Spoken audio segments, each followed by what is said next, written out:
ओम गणपते नमो नमः। नमस्कार मित्रों, सुखकर्ता चैनल में आप सभी का स्वागत है। मित्रों, आज हम होलिका दहन और धूलिवंदन के बारे में बात करेंगे। तो चलिए मित्रों, पहले हम सुनेंगे होलिका दहन की कथा। प्राचीन काल में हिरण्यकश्यप नामक असुर राजा था जो स्वयं को भगवान मानता था, लेकिन उसका पुत्र प्रहलाद भगवान विष्णु का परम भक्त था। यह बात हिरण्यकश्यप को सहन नहीं हुई। उसने प्रहलाद को कई प्रकार से मारने का प्रयास किया, लेकिन हर बार प्रभु की कृपा से वह बच गया और हिरण्यकश्यप असफल रहा। हिरण्यकश्यप की बहन होलिका को वरदान था कि वह अग्नि में नहीं जलेगी। उसने प्रहलाद को गोद में लेकर अग्नि में बैठने की योजना बनाई, लेकिन प्रभु विष्णु की कृपा से प्रहलाद तो सुरक्षित रहे। होलिका स्वयं जलकर भस्म हो गई।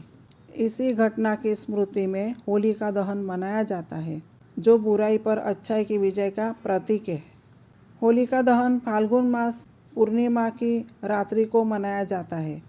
पूजा विधि: होलिका स्थल को साफ करें, गोबर के उपले, लकड़ी, सूखी घास से होलिका को सजाए, होलिका की परिक्रमा करें, जल, कुमकुम, अक्षत, फूल अर्पित करें, नारियल, गेहूं की बालियाँ, चना, गन्ना अर्पित करें, अग्नि प्रज्वलन कर प्रार्थना करें, ओम होलिकाय नमः। पूजा के बाद होलिका की भस्म को घर लाना शुभ माना जाता है। होलिका दहन का महत्व: बुराई पर अच्छाई की जीत, नकारात्मक शक्तियों का नाश, रोग, भय और ग्रह दोष से मुक्ति, परिवार में सुख, शांति और समृद्धि, और भक्त प्रहलाद जैसी अडिग श्रद्धा की प्रेरणा मिलती है। अब होलिका दहन से जुड़ी परंपराएं क्या है? गांव शहर में सामूहिक होलिका दहन किया जाता है। नई फसल जैसे गेहूँ, चना अग्नि में अर्पित किया जाता है। बच्चे और बड़े होलिका की परिक्रमा करते हैं, होलिका की राख का तिलक लगाते हैं। अगले दिन रंगों की होली का उत्सव मनाया जाता है। मित्रों, होलिका दहन हमें सिखाता है कि सत्य, भक्ति और विश्वास की हमेशा विजय होती है। होलिका दहन के दूसरे दिन धूलिवंदन मनाया जाता है, जो रंगों का त्यौहार है।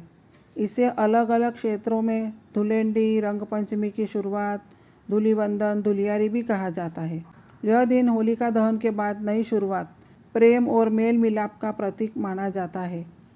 धूलिवंदन मनाने के मुख्य कारण: अहंकार और द्वेष को त्यागने का प्रतीक, समाज में समानता और भाईचारे का संदेश, पुराने गिले शिकवे मिटाकर नए रिश्तों की शुरुआत, रंगों के माध्यम से जीवन में आनंद और उमंग भरना। शास्त्रों के अनुसार होलिका दहन से नकारात्मक शक्तियाँ नष्ट हो जाती है और धूलिवंदन से सकारात्मकता का स्वागत किया जाता है। धूलिवंदन बहुत ही आनंद और प्रेम से मनाया जाता है। सुबह स्नान कर बड़ों का आशीर्वाद लिया जाता है। गुलाल और रंग लगाकर होली है कहा जाता है। मित्र, परिवार और पड़ोसी एक दूसरे को रंग लगाते हैं।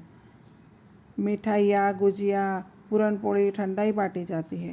ढोल, नगाड़ों, गीत संगीत से उत्सव को और रंगीन बनाया जाता है।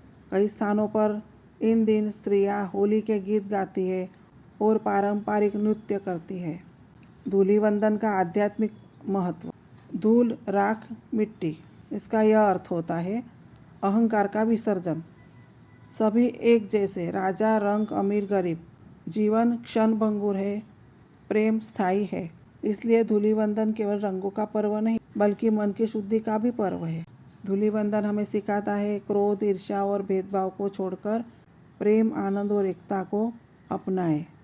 मित्रों, कई लोग होली के दिन उपवास भी रखते हैं। होली केवल रंगों का त्यौहार नहीं, बल्कि आत्मशुद्धि और संयम का भी पर्व है।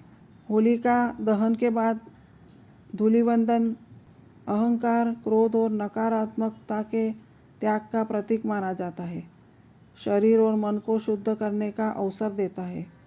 भक्त प्रहलाद की भक्ति, धैर्य और विश्वास को स्मरण करने का दिन है। धार्मिक दृष्टि से इसका महत्व क्या है? शास्त्रों में होली के दिन विष्णु भक्ति का विशेष महत्व बताया गया है।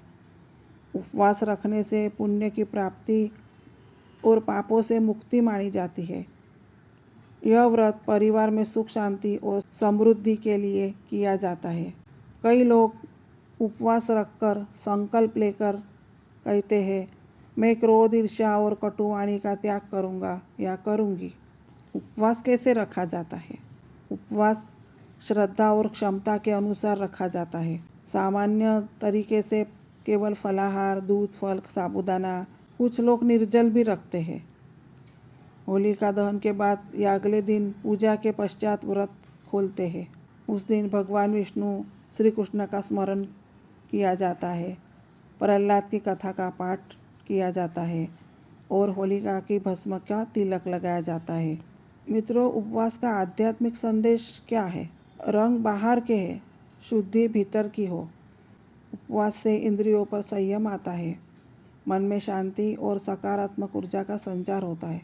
होली के दिन उपवास हमें यह याद दिलाता है कि सच्ची होली तब है जब मन के विकार जल जाए और हृदय प्रेम से भर जाए। मित्रों, धूलिवंदन के दिन रंग खेलने का क्या महत्व है? धूलिवंदन पर रंग लगाना यह दर्शाता है हमें गिले शिकवे भूलकर एक दूसरे को अपनाना चाहिए, समानता का भाव रखना चाहिए, मन में शुद्धि रखनी चाहिए, सकारात्मक विचार रखने चाहिए। परंपरागत और सांस्कृतिक आनंद में लोकगीत, ढोल, नगाड़े, नृत्य, यह सब हमारे संस्कृति को जीवंत रखते हैं। लेकिन फिर भी हमें रंग खेलते समय कुछ सावधानियां रखनी चाहिए। हर्बल फूलों से बने रंग ही चुनें। केमिकल रंग त्वचा और आँखों के लिए हानिकारक होते हैं। त्वचा और बालों की सुरक्षा रखनी चाहिए।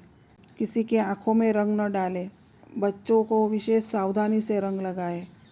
बिना पूछे बुजुर्ग, बीमार और अनिच्छुक लोगों को रंग न लगाएं। पानी की बचत करें। सूखे रंगों को ही प्राथमिकता दें। जानवर और पशु पंखियों से दूरी बनाए रखें। धूलिवंदन का सच्चा आनंद तभी है जब रंग खुशियाँ दे, किसी को कष्ट न दे। मित्रों, आज हमने इस वीडियो में होलिका दहन और धूलिवंदन के बारे में बात की। अगर आपको हमारा यह वीडियो पसंद आया हो तो प्लीज़ लाइक, शेयर और सब्सक्राइब ज़रूर करें और हाँ, कमेंट करना ना भूलें।